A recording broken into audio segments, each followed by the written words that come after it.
चूहड़ जमाली में peoples party MLA मोहतरम जनाब हयात शाह शिराज़ी तरक्याती कमनि जो जाइज़ो वरितो। इन मौक़े ते सोशल मीडिया जी टीम सां ॻाल्हाईंदे हुन चयो त चूहड़ जमाली ऐं सिजावल रोड जल्द मुकमल कया वेंदा।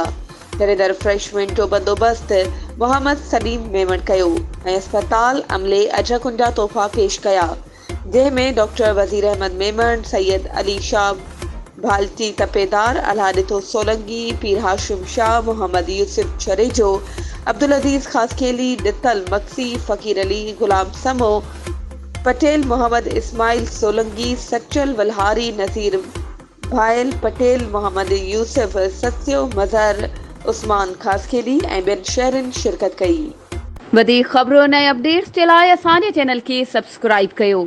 ऐं हा बेल आइकन खे प्रेस करणु न विसारिजो त जीअं असांजी हर नई अचण वारी वीडियो तव्हां ताईं पहुची